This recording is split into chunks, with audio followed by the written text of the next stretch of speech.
Yes, Alex, Maryland. You're on the Wilkow Majority. Hello. Hey, Andrew, how you doing? I agree with you with the Bank of America. I pulled all my stuff out of there after I found out that they were doing loans to illegal immigrants. I just wanted to ask you a few questions. You've been talking about this origin of debt, and it makes a lot of sense. So I just had a couple examples. I wanted to see where you stood on it. Where is the origin of debt on the war on drugs?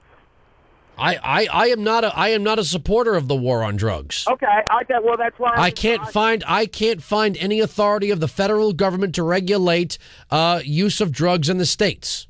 Okay, well good. I'm throwing it out there for you and your listeners because that was a big time Reagan thing. And where's the origin of debt on tax exemptions for churches? Tax exemption? Well, how is a tax exemption for a church a debt? Because I'm paying for them to have a police department, a fire department, roads to get to their church, etc. So where is my origin of debt for a church to not pay taxes? But what does the church take in the form of profit, sir? Excuse me, they hand a jar out every week for people to give them cash. Right. There's a difference between taking in money and taking in money for profit. Where do you find profit in the church? Oh, let's see.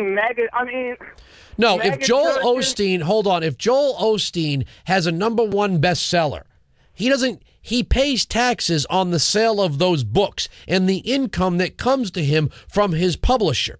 It's not like he gets to say, well, I'm a pastor, I don't pay any taxes.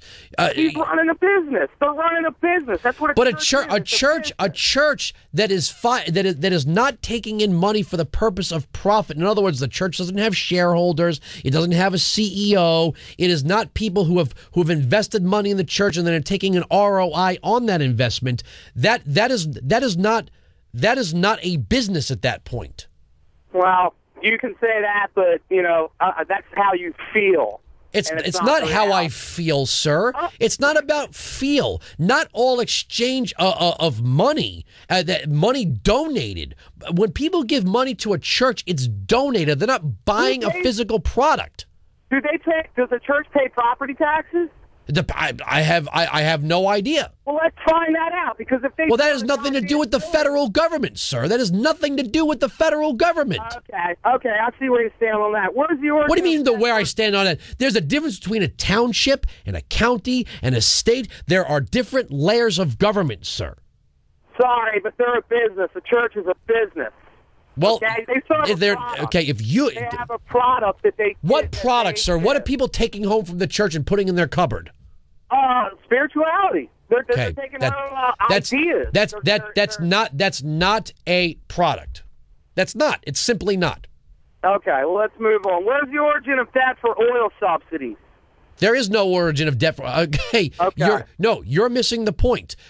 The government. I'm not. No, you are. You're changing your mind. No, I'm not, Alex. You're reversing the concept of debt. You're reversing the concept of debt. You are reversing the Okay, goodbye. I'm not doing this. I'm not doing this. I'm not doing this with the people who just filibuster the program. If you want to say that not taking every single penny of profits away from an oil company is in essence a subsidy, that's not a subsidy. If you don't want the government doing anything on behalf of the oil companies, fine.